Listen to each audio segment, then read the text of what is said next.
जर तुमच्या डोळ्याखाली काळे वर्तुळे दिसत असतील आणि ते क्रीम लावूनही जात नसतील तर आजची रील तुमच्यासाठी.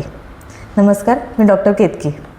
अनुवंशिक कारणं: रात्री उशिरापर्यंत मोबाईल स्क्रोल करत राहणे, रात्री झोप योग्य प्रमाणात न होणे, डोळ्याखालची त्वचा पातळ होणे आणि हिमोग्लोबिन कमी असल्यामुळे डोळ्याखाली काळी वर्तुळे तयार होतात. अशा कंडिशनमध्ये सर्वांसाठी एकच क्रीम यूज करणं उपयोगी पडत नाही. जर अंडर आय डार्क सर्कल्स पिगमेंटेशनमुळे असतील तर कोजिक ॲसिड नियासिनामाइड युक्त क्रीम रात्री यूज करणे आणि सनस्क्रीन दिवसा यूज करणे फायदेशीर ठरते. जर नसांमुळे म्हणजेच ब्लड वेसल्समुळे डार्क सर्कल्स असतील तर तेथे कॅफीनयुक्त क्रीम्सचा वापर करावा. जर तेथे खाज पडली असेल म्हणजेच हॉलोनेसमुळे डार्क सर्कल्स असतील तर फिलर इंजेक्शन्सची ट्रीटमेंट घ्यावी. आणि जर डोळ्याखालची त्वचा पातळ झाली असेल आणि त्याच्यामुळे डार्क सर्कल्स असतील तर रेटिनॉल बेस्ड क्रीम्स यूज करावेत.